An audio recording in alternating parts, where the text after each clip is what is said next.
Hadirin jamaah Jumat yang dimuliakan Allah Subhanahu wa ta'ala.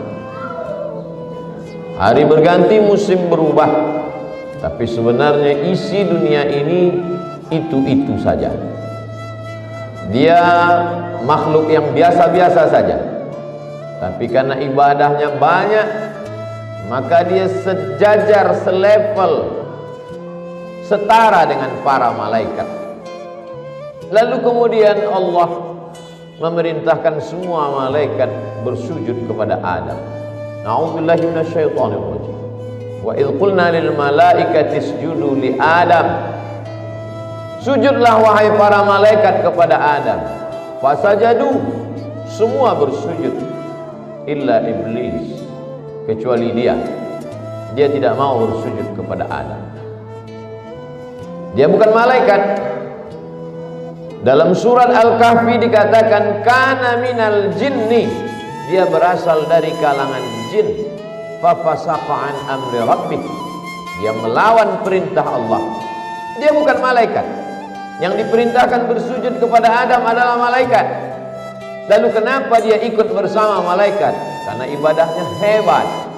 Tapi kemudian dalam hatinya ada rasa hasad, karahatun ni'mah alal mun'ami alaih. Tak senang melihat Adam mendapatkan nikmat. Sakit hatinya melihat Adam, makhluk yang baru saja diciptakan, mengapa tiba-tiba dia lebih mulia? Allah bertanya kepadanya, bukan karena Allah tak tahu, Allah Maha tahu. Allah hanya ingin memberitahu kepada siapa yang tak tahu dan tak mau tahu. Ma mana'aka alla tasjuda li Adama idh amartuk. Kenapa kau tak mau bersujud kepada Adam ketika aku perintahkan semua malaikat bersujud? Bangkit egonya. Ana khairum minhu, aku lebih mulia daripada dia. Khalaqtani min nar, kau ciptakan aku dari api. Wa khalaqtahu min tin, sedangkan dia kau ciptakan dari tanah. Ana khairum minhu, aku lebih baik, aku lebih hebat, aku lebih agung, aku lebih mulia daripada dia. Hari berganti, musim berubah. Cerita belum selesai. Maka Allah ciptakan makhluk yang baru bernama Habil. Habil lahir dengan kembaran yang biasa-biasa. Kabil lahir dengan kembaran yang cantik jelita. Maka tidak boleh menikah dengan saudara kandung satu kembaran. Menikah dengan orang lain, belum ada makhluk lain. Yang ada hanya Adam, Hawa, Kabil dan Habil. Maka ketika diperintahkan Allah untuk menikah silang, kembaran Kabil menikah dengan kembaran Habil, maka saat itulah egonya datang, melawan dia perintah Allah Subhanahu wa ta'ala. Mengapa aku mesti menikah dengan kembaran Habil? Kenapa aku tidak menikah dengan kembaranku yang lebih cantik, yang lebih baik, yang lebih bagus, yang lebih rupawan? Melawan perintah Allah Subhanahu wa ta'ala. Dia ambil batu besar, dia timpakan ke kepala Habil. Apa kata Habil? La imbasatta ilayya yadaka litaqtulani ma ana bibasiti yadiya ilayka liaqtulak. Kau timpakan batu besar itu ke atas kepalaku, wahai saudaraku Kabil. Aku tidak akan membalas. Inni akhafullah, aku takut kepada Allah Subhanahu wa ta'ala. Dia tidak membalas bukan karena dia lumpuh, dia tidak membalas bukan karena dia lemah. Inni akhafullah, aku takut kepada Allah Subhanahu wa ta'ala. Cerita berlanjut. Kabil khilaf, Kabil silap, Kabil membunuh Habil. Setelah dia membunuh saudaranya itu, man qatala nafsan bighairi nafsin aw fasadin fil ardi faka'annama qatalan nasa jami'an. Maka sejak itu, siapa saja yang membunuh di atas dunia ini, Kabil mendapat limpahan dosa jariah, karena dialah sumber inspirasi pembunuhan pertama kali, dan dia dianggap membunuh semua manusia. Lalu kemudian selesaikah cerita di atas dunia? Tidak. Cerita itu berlanjut. Kabil sang pembunuh pertama itu ternyata merasa lemah. Dia tidak tahu bagaimana cara menanam, mengkebumikan Habil. Faba'athallahu ghuraban liyuriyahu kaifa yuwari sawata akhi. Allah kirimkan seekor burung gagak memberikan contoh bagaimana mengubur saudaranya. Kabil mengamati, oh begitu ternyata cara mengubur. Akhirnya dia pun menguburkan Habil, dan dia termasuk orang yang menyesal. Sejahat-jahatnya Kabil, dia masih membunuh dan dia mengubur saudaranya. Sejahat-jahatnya Kabil, dia membunuh dan setelah itu dia menyesal. Tapi anak cucu Kabil lebih kejam. Sesudah membunuh, dia tidak ikut menguburkan. Sesudah membunuh, dia justru membuat fitnah. Setelah membunuh, tak ada rasa menyesal dalam hatinya. Karena jabatan, karena kekuasaan, karena dunia yang hanya setengah sayap nyamuk. Dunia belum selesai. Dunia terus berlanjut dengan cerita-cerita yang baru. Hari berganti, musim berubah. Datanglah seorang laki-laki yang gagah perkasa. Semua dunia tunduk di bawah tapak kakinya. Dan dia berkata, Arabbun ghairi, adakah Tuhan selain aku? Sampai pada puncak kekuasaan dia berkata dalam hatinya, akulah Tuhan. Dan setelah itu dia bertanya, Arabbun ghairi, adakah Tuhan selain aku? Semua orang takut kepadanya. Semua orang bersimpuh sujud. Tak ada satupun makhluk yang berani menjawab, ada dia, Allah selain engkau. Yang berani hanya seorang laki-laki bernama Ibrahim alaihissalam. Untuk menyembah Tuhan yang besar bernama Namruz itu, maka dibuatlah patung-patung berhala sebagai perantara. Ibrahim alaihissalam walaupun sendiri dia gagah berani, karena dia merasa bersama dengan Allah. Semua makhluk kecil di hadapannya. Jika kau bersama dengan Allah, maka kebesaran Allah menghilangkan rasa takut dari dalam hati. Ketika penduduk kampung pergi memetik hasil kebun, Ibrahim alaihi salam menghancurkan berhala-berhala sembahan perantara antara rakyat dengan Tuhan Raja Namruz yang gagah perkasa itu. Setelah pulang mereka tahu, tanpa mencari orangnya mereka sudah tahu, karena memang kebenaran hanya dipegang satu orang. Mudah menuduh, mudah mencari fakta dan data, karena memang hanya satu yang berani berkata benar. Mereka tangkap Ibrahim, mereka tanya, mereka interogasi, "A'anta fa'alta hadza bi alihatina ya Ibrahim? Engkaukah yang mudah melakukan ini kepada tuhan-tuhan kami, menghancurkan patung-patung kami, meluluhlantakkan berhala-berhala kami?" Ibrahim dengan ringan menjawab, "Bal fa'alahu kabiruhum hadza." Yang melakukan ini bukan aku, yang melakukan ini patung yang paling besar. Ibrahim menggantungkan kampak di leher patung besar itu. Kata Ibrahim, "Fas'aluhu in kanu yantiqun." Kalau kalian tidak percaya, tanyalah patung-patung itu. Kalau memang mereka bisa menjawab. Ibrahim sedang menggunakan akalnya. Kalian sembah patung yang tak bernyawa, tak dapat berkata-kata, sedangkan membela dirinya saja dia tidak mampu, apalagi membela kalian. Menolak mudarat dari dirinya saja dia tidak sanggup, apalagi menolak mudarat dari kalian. Ternyata orang yang punya kekuatan itu otaknya lemah, fisiknya kuat, tapi otaknya tidak mampu menjawab argumentasi Ibrahim alaihissalam. Memang sudah menjadi tradisi orang dari dulu, kalau kalah otaknya, ototnya akan bangkit. Mereka kumpulkan kayu-kayu kering, harriquhu, bakar dia.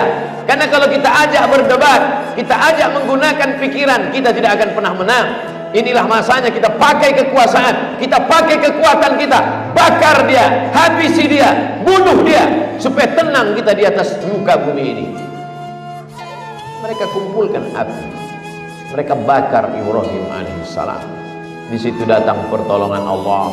Apa kata Allah? Ya nar, wahai api, kuni bardan wa salaman, jadilah engkau sejuk dan selamat ala Ibrahim. Maka sifat api yang membakar berubah menjadi menyelamatkan. Mukjizat pertolongan itu datang di akhir cerita. Masa Hakabil sudah selesai, masa Namrus sudah habis, tapi dunia masih mendatangkan cerita-cerita baru. Maka datanglah seorang yang membangun peradaban dunia, bahkan salah satu peninggalannya sampai hari ini menjadi salah satu keajaiban dunia. Lalu kemudian suatu malam dia bermimpi. Dalam mimpinya dia melihat anak kecil menarik mahkota dari kepala. Dia terbangun, dia tersentak, dia terkejut. Dia kumpulkan para pembisik penasehatnya. Hai para penasehat, malam tadi aku bermimpi ada anak kecil menarik mahkotaku. Apa takwil arti makna mimpiku ini? Kata penasehatnya, tahun ini lahir sesosok anak bayi dan dia akan merampas kekuasaanmu. Laki-laki itu bernama Fir'aun. Dia merampas kekuasaanmu, Fir'aun. Fir'aun ketakutan. Takut Fir'aun hanya 10%. Ketakutannya lebih gila setelah mendengar pembisik-pembisiknya. Ternyata Fir'aun yang gagah perkasa itu ketakutan bukan dengan sosok jasad tubuh manusia. Dia takut dengan mimpi melihat anak kecil. Melihat anak kecil dalam mimpi pun dia takut. Bayangkan ketakutan di ambang batas ketakutan manusia. Hari berganti, musim berubah. Apa yang dilakukan oleh Fir'aun? Semua anak-anak kecil yang dikhawatirkan akan menjadi orang besar, yang ditakutkan akan merampas kekuasaan, mengambil mahkotanya, bunuh. Yudzabbihuna abna'akum wa yastahyuna nisa'akum. Anak laki-laki potong, sembelih, bunuh, habisi. Anak perempuan biarkan, karena mereka tidak akan melawan. Tapi Allah punya cerita begitu indah. Wa auhayna ila ummi Musa, kami kirimkan pesan kepada ibu Musa, an ardi'i, susukan anakmu. Fa in khifti alaih, kalau kau takut anakmu itu akan disembelih, fa alqihi fil yammi, hanyutkan dia ke sungai Nil. La takhafi, jangan kau takut, wala tahzani, jangan kau sedih, inna radduhu ilaik, nanti kami akan kembalikan dia kepada engkau, wa ja'iluhu minal mursalin, kami jadikan dia salah satu dari nabi-nabi dan rasul-rasul yang kami utus. Apa yang terjadi kepada Musa alaihissalam? Musa selamat. Dipukulkannya tongkatnya kataudil azim, dua sisi sungai Nil menjadi bukit yang besar. Lewatlah 600.000 orang Palestina menuju bumi yang dijanjikan Allah Subhanahu wa ta'ala. Ketika itu apa yang terjadi pada Fir'aun? Falamma adrakahul gharaku, tenggelam dia. Di saat tenggelam itulah baru dia tersadar, barulah dia tahu, dan dia mengaku amantu bi Rabbi Musa wa Harun, aku beriman dengan Tuhan yang ditembah oleh Nabi Musa dan Harun. Tapi saat itu penyesalan tak lagi bermakna. Innallaha la yaqbalu taubatal abdi, Allah hanya menerima taubat seorang hamba. Innallaha yaqbalu taubatal abdi, Allah hanya menerima taubat seorang hamba qabla an yugharghir, sebelum gharah-gharah. Kalau sudah gharah-gharah, nyawa di tenggorokan, tertutuplah pintu taubat kepada Allah Subhanahu wa ta'ala. Fir'aun hanya takut pada mimpinya, tapi orang zaman modern lebih gila, dia takut pada mimpi orang lain. Orang lain pun tidak boleh bermimpi, mimpi pun dilarang. Aneh bin ajaib, tapi memang begitulah manusia. Selesaikah cerita dunia? Belum. Hari berganti, musim berubah. Berjalanlah Nabi Isa alaihi salam di tengah pendeta Yahudi. Nabi Isa bertanya, wahai para pendeta Yahudi, mengapa ikan ini mati? Mengapa ikan ini busuk? Kata mereka, karena ikan ini sudah mati, maka dia jadi busuk, dia berulat, dia dikerubungi lalat. Kata Nabi Isa alaihi salam, ikan ini busuk bukan karena dia mati, tapi karena garam tidak asin lagi. Tersinggung pendeta-pendeta Yahudi. Dikatakan bahwa dia mati, buktinya ada ikan yang tidak busuk. Lalu kenapa ikan itu membusuk berulat? Karena garam tidak asin lagi. Yang dimaksud Nabi Isa alaihissalam, garam tidak asin adalah ulama-ulama yang jahat, yang tidak lagi bisa menyelamatkan umat dari lalat, dari ulat yang membusukkan ikan. Tersinggung pendeta Yahudi, marah mereka kepada Nabi Isa alaihissalam. Tentara menangkap Nabi Isa alaihissalam. Ada satu di antara murid itu yang menjadi pengkhianat, namanya Yudas Iskariot. Hanya karena dengan 300 keping uang emas dia hilangkan kehormatan dirinya. Allah membantah, wa ma qataluhu, mereka tidak berhasil menangkap Isa. Wa ma salabuhu, mereka tidak berhasil menyalib Isa. Walakin syubbiha lahum, tapi ada orang lain yang wajahnya diserupakan dengan Nabi Isa alaihissalam. Itulah murid pengkhianat. Seorang pengkhianat hukumannya hanya layak untuk mati di palang salib. Itu yang terjadi. Hari berganti, musim berubah, cerita dunia belum berganti. Masih antara kebaikan dengan keburukan. Datanglah Sayyidina wa Maulana Muhammad sallallahu alaihi wasallam. Mereka sayang kepadanya. Mereka yang menggelarnya Al-Amin, orang yang amanah, orang yang jujur, orang yang baik, orang yang dermawan. Ketika dia menjadi nabi, mereka bingung mau memperolongnya dengan apa. Karena 40 tahun hidup bersama mereka, mereka yang menggelarnya orang baik, mereka yang menggelarnya orang jujur. Namanya Muhammad, terpuji, gelarnya Al-Amin, jujur dan amanah. Muhammad Al-Amin. Maka mereka bingung untuk merubahnya. Di mana makhluk yang terpuji dan amanah itu? Sebusuk-busuk hati mereka, sejahat-jahatnya mulut mereka, mereka tetap mengatakan, di mana orang terpuji dan amanah dan jujur itu? Karena memang dari kecil mereka menggelarnya Al-Amin.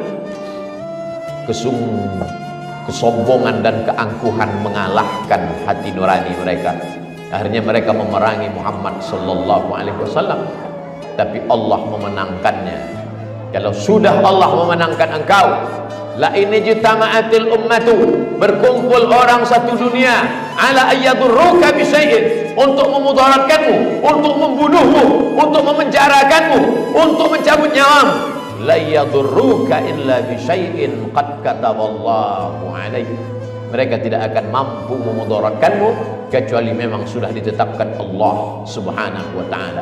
Kalaupun kau mati syahid. Kalaupun kau terluka, kalaupun kau terpenjara, maka kau tetap mulia dalam catatan para malaikat.